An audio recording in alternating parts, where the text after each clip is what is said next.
Olá, meus amigos, minhas amigas, meus irmãos, minhas irmãs.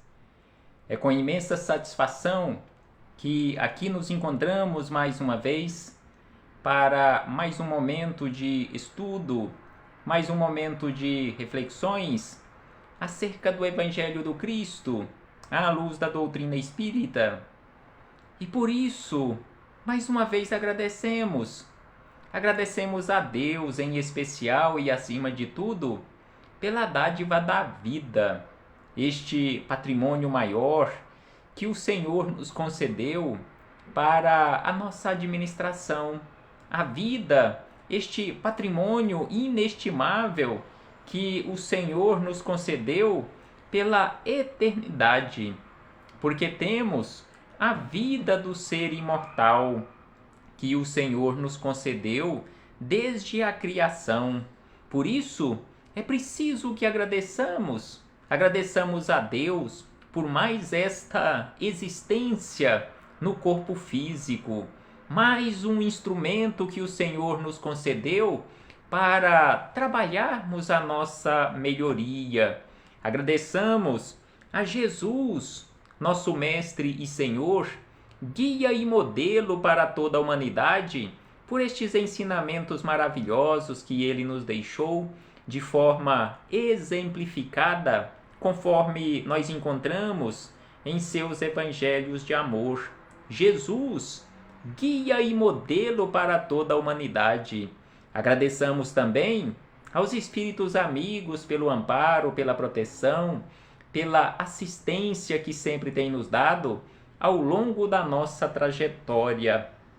Estes abnegados mensageiros de Jesus, que constantemente estão conosco, nos auxiliando através das boas intuições para que possamos fazer as melhores escolhas para a nossa vida. Não podemos deixar de agradecer neste momento, eu pessoalmente, a todos vocês, irmãos e irmãs de jornada, que constantemente se fazem presentes aqui neste ambiente virtual, nesta sala virtual, nesta sala de estudo, para, mesmo à distância fisicamente, nos reunirmos aqui neste ambiente para estudarmos um pouco mais o Evangelho do Cristo. Sejam todos bem-vindos, sejam todas bem-vindas em nome do Senhor, e que possamos aproveitar da melhor maneira possível mais estes minutos que nos foram reservados no relógio da eternidade. Uma gratidão imensa a este grupo espírita que nos acolhe mais uma vez para esta oportunidade de aprendizado. Então, hoje aqui nos encontramos para estudarmos mais uma questão de O Livro dos Espíritos. Nesta caminhada que propusemos realizar juntos, questão a questão de O Livro dos Espíritos. Hoje estudaremos a questão de número 46, que está na parte primeira, no capítulo 3º da criação, mais especificamente acerca da formação dos seres vivos. Então, Kardec questionou a espiritualidade amiga da seguinte maneira: ainda há seres que nasçam espontaneamente? Ainda existe algum tipo de ser na face da Terra que nasça espontaneamente? Como já estudamos em encontros anteriores, esta espontaneidade não é de qualquer jeito. Esta espontaneidade é sempre assistida pela espiritualidade superior. E os espíritos amigos a este questionamento de Kardec responderam da seguinte maneira: sim, mas o germe primitivo já existia em estado latente. Ou seja, a sementinha estava ali, esperando o momento propício para que pudesse verdadeiramente germinar. E aí ele diz: sois todos os dias testemunhas deste fenômeno. Então aqui os espíritos amigos lembram a Kardec que todos os dias nós somos testemunhas deste fenômeno, ou seja, do nascimento espontâneo de seres aqui na Terra.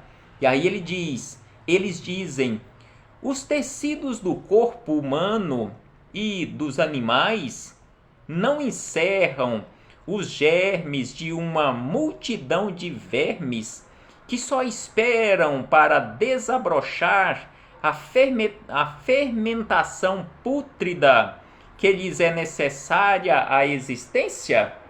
Então aqui eles respondem fazendo um questionamento e falando acerca do nascimento de seres de forma espontânea, aqui se referindo aos germes que estão no nosso corpo físico, esperando o momento propício para que eles possam entrar em ação. Ou seja, a decomposição deste corpo físico quando as suas funções orgânicas cessarem.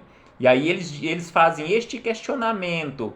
Os tecidos do corpo humano e dos animais não encerram os germes de uma multidão de vermes que só esperam para desabrochar a fermentação pútrida que lhes é necessária à existência? E aí eles encerram, é um mundo minúsculo que dormita e se cria.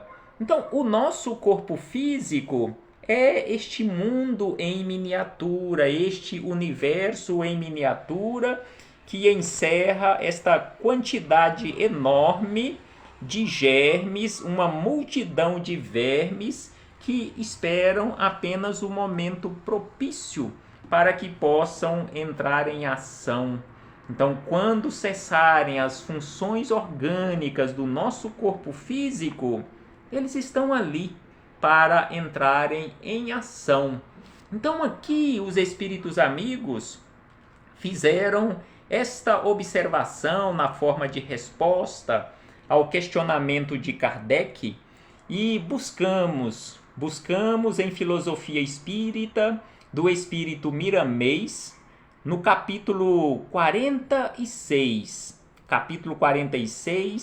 do volume número 1 da coletânea Filosofia Espírita, que é composta por 20 volumes, que tem como título, o capítulo 46, tem como título Espontaneamente. Espontaneamente.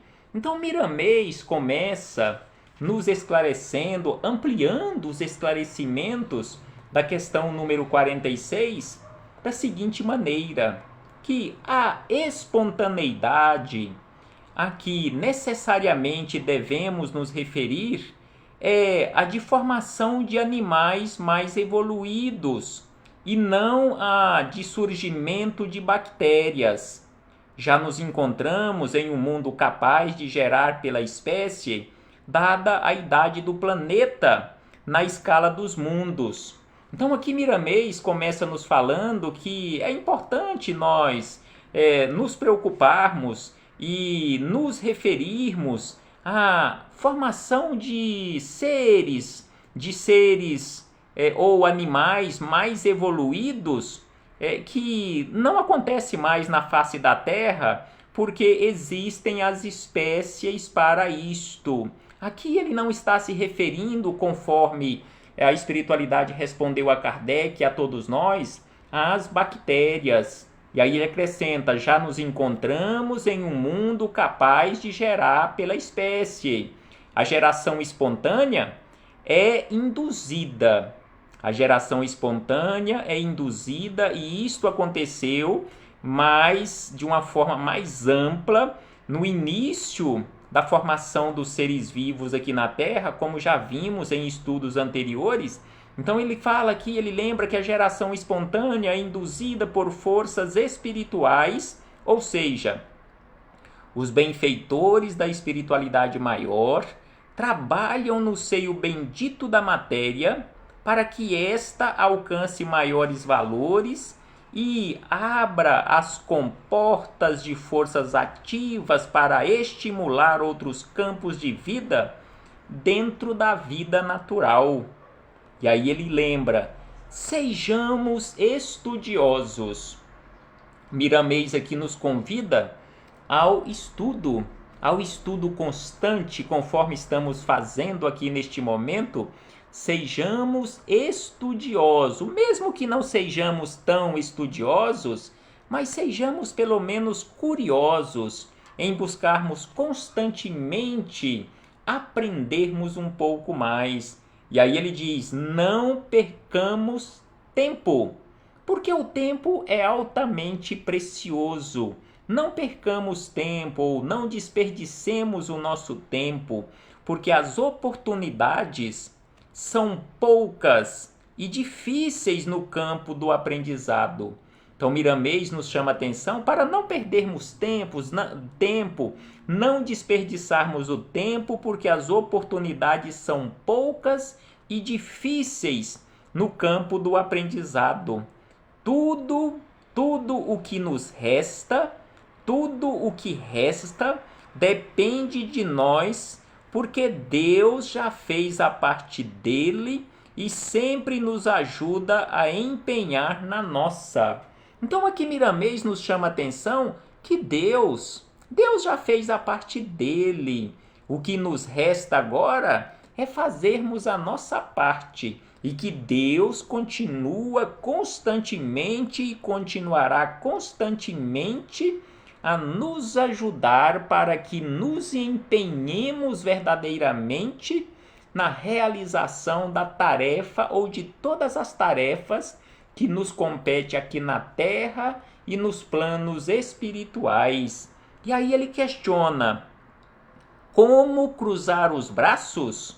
Com tanta coisa para fazer, como e por que cruzarmos os braços? Problemas sempre existiram e irão existir sempre. Infortúnios são presentes no caminho e a dor é o ajudante inesquecível da humanidade. Então aqui Miramês nos chama a atenção que não podemos cruzar os braços porque problemas sempre existiram.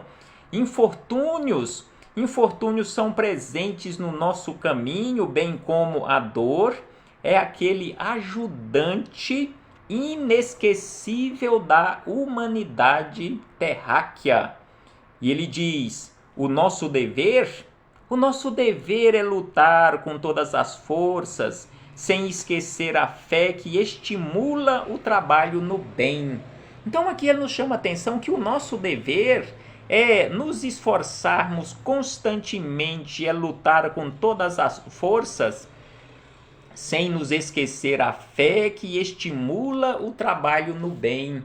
Não percamos a fé, não percamos a esperança, trabalhemos constantemente confiantes, conforme nos diz Emmanuel, com a fronte erguida para a frente e para o alto, porque a ciência, diz Miramês, a ciência desempenha um grande papel na face da Terra.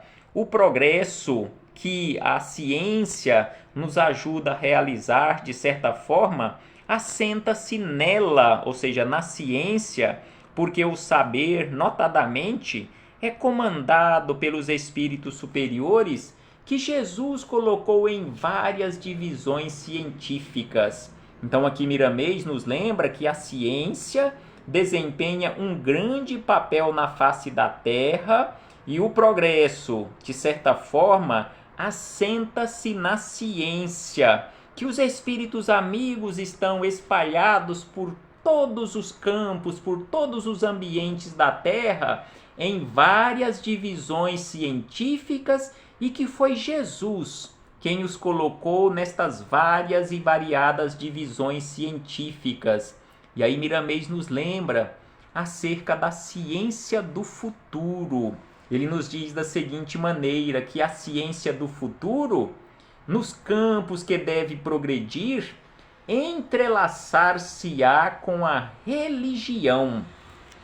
Então aqui ele nos chama a atenção que a ciência não continuará brigando com a religião, não ficará nessa condição que muitos dos nossos cientistas se colocaram como não como aqueles que não acreditam em Deus ou na existência de Deus ou na condição de ateus, mas ele diz que a ciência do futuro entrelaçar-se-á com a religião e andará de braços dados. As duas andarão de braços dados, porém, com relação à ciência, é necessário compreender seu verdadeiro objetivo, que é o de levar ou melhor, no caso, em relação à religião, a religião tem como verdadeiro objetivo o de levar a mensagem do amor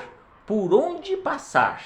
Então, a religião é necessário que compreendamos, ela tem como verdadeiro objetivo o de levar o amor por onde ela passar. E Emmanuel, no livro Roteiro, nos fala acerca da religião no capítulo de número 10. Capítulo de número 10 do livro Roteiro, que tem como título Religião, Emmanuel nos fala da seguinte maneira, de uma forma resumida, em um parágrafo do capítulo 10, que a religião é a força que está edificando a humanidade em relação aos sentimentos, em relação ao amor. A religião é a força que está edificando a humanidade. A religião, diz Emmanuel, é a fábrica invisível do caráter e do sentimento. A religião é a fábrica invisível do caráter e do sentimento.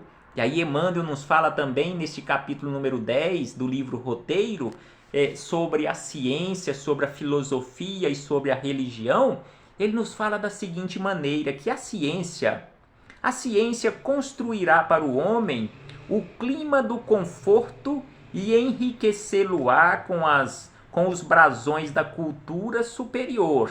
Este é o papel da ciência aqui no meio da humanidade, ao passo que a filosofia auxiliá-lo-á com valiosas interpretações dos fenômenos em que a eterna sabedoria se manifesta, mas somente a fé religiosa, com seus estatutos de perfeição íntima, consegue preparar nosso espírito imperecível para a ascensão à glória universal.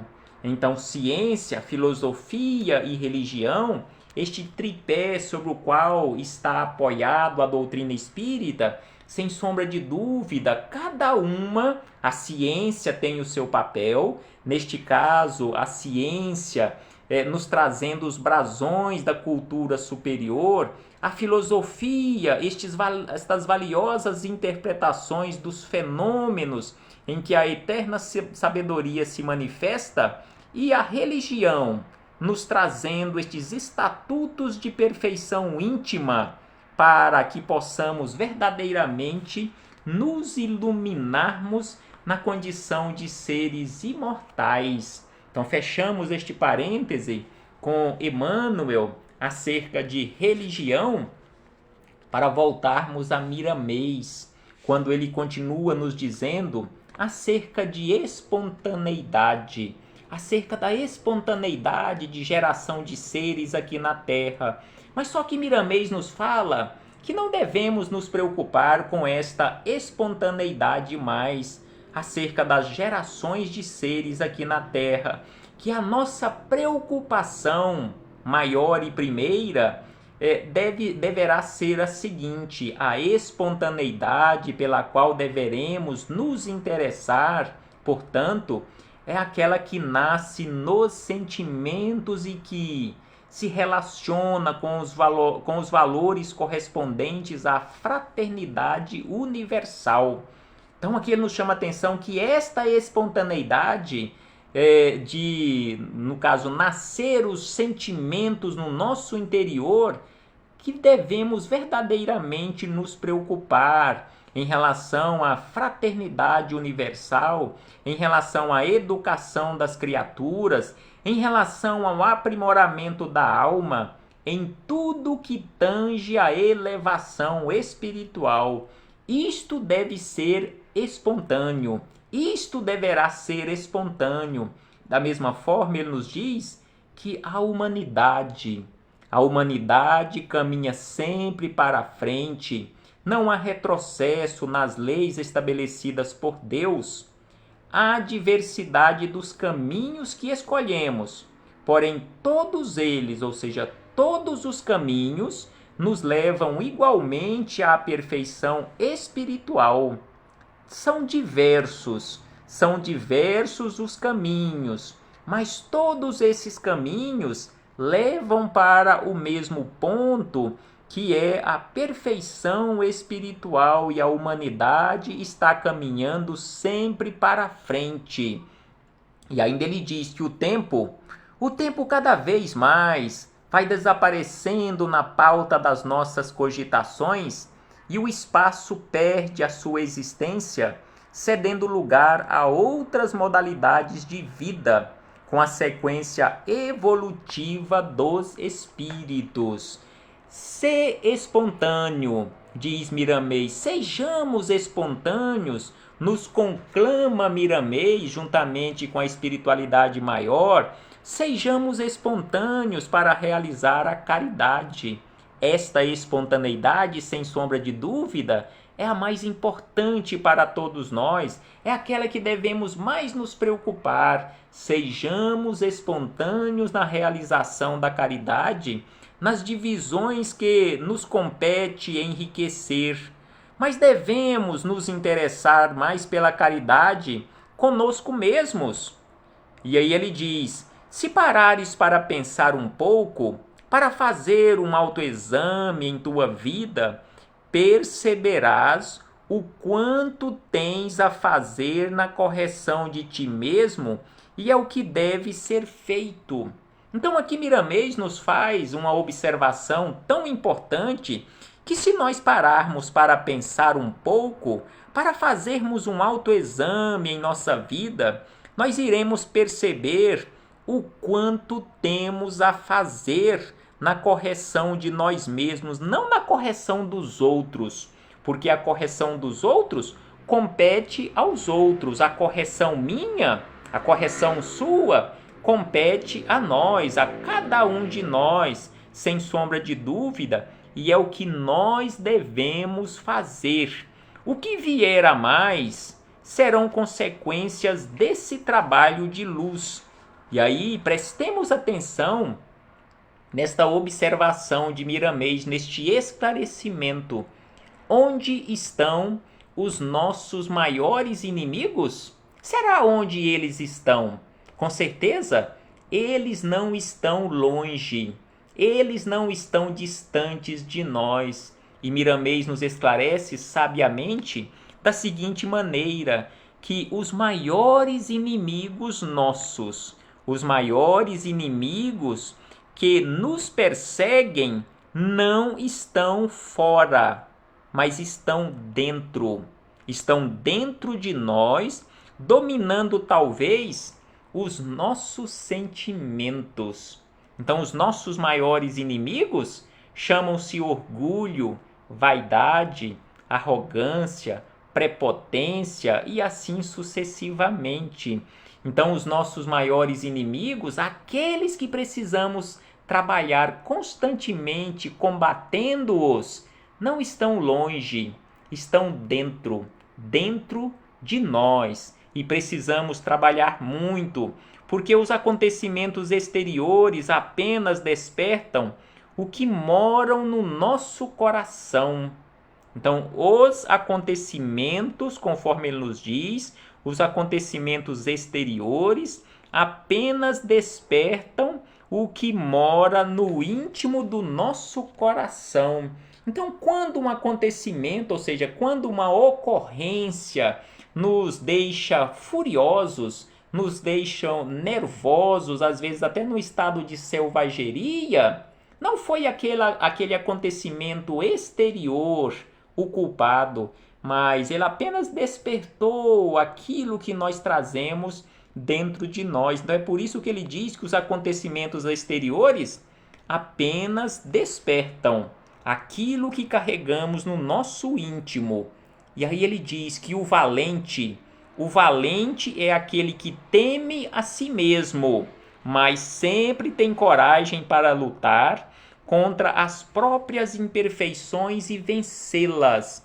Então, aquele mais valente não é aquele que vence todos lá fora, não é aquele guerreiro que ganha todas as batalhas contra os outros, mas é aquele que luta verdadeiramente contra as suas perfeições e as vence.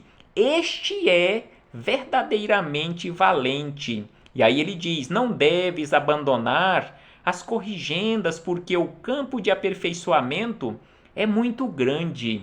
O campo de aperfeiçoamento para todos nós, sem sombra de dúvida, que é imenso. E quando quiseres deitar semente que constroem e edifiquem, busque Jesus.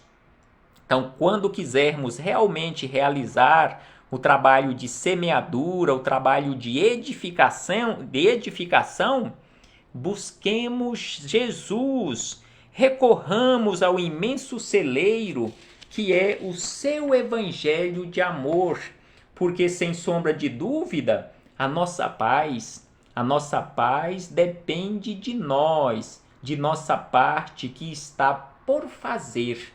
A nossa paz não depende de Jesus, não depende de Deus, não depende dos espíritos amigos, mas depende de nós. E nós temos à nossa disposição, conforme ele nos diz aqui, um celeiro inesgotável que é o Evangelho do Cristo. E aí ele lembra, para encerrar as reflexões: sejamos espontâneos na cordialidade. Assim como ele nos conclama a sermos espontâneos na prática da caridade, aqui ele nos conclama: sejamos espontâneos na cordialidade, porque ninguém poderá viver sozinho. E a vida é um entrelaçamento de amor entre as criaturas. Todas as vezes que esqueceres teu irmão em caminho, ou que tiveres oportunidade de ajudar e não o fizeres, retardará teus próprios passos. Então é preciso, conforme ele nos diz, nós lembrarmos que a vida é um emaranhado, é uma imensa colmeia, é uma imensa teia de aranha, tudo entrelaçado, e esse entrelaçamento se chama amor entre as criaturas. E aí ele encerra da seguinte maneira: queiramos ou não, aceitemos ou não, somos todos entes interligados uns aos outros com as bênçãos de Deus. Queira você ou não queira, queira eu ou não, todos nós estamos interligados uns aos outros. Que possamos refletir sobre isto, meus irmãos e irmãs, e que possamos realmente sermos espontâneos na caridade, na cordialidade, que possamos verdadeiramente sermos espontâneos na prática da fraternidade, a fraternidade universal, que possamos verdadeiramente ser espontâneos nesta prática de irmandade, conforme Jesus nos convidou: amai-vos uns aos outros como irmãos, amai-vos uns aos outros como eu vos amei, como eu vos amo. Que reflitamos acerca disto e que não fiquemos apenas nas reflexões, mas que possamos colocar mãos à obra. E no nosso próximo encontro, nós estudaremos a questão de número 47, que fala acerca da nossa origem, a origem do homem aqui na face da terra. Homem no sentido genérico, a origem da humanidade na face da terra. Até breve, meus irmãos e irmãs, e muito obrigado mais uma vez pela presença, pela participação, pelos compartilhamentos, pelas vibrações. Assim, cada um está participando e auxiliando deste trabalho de semeadura que não é meu, é nosso. Semeadura do Evangelho de Jesus. Até breve, meus irmãos e irmãs.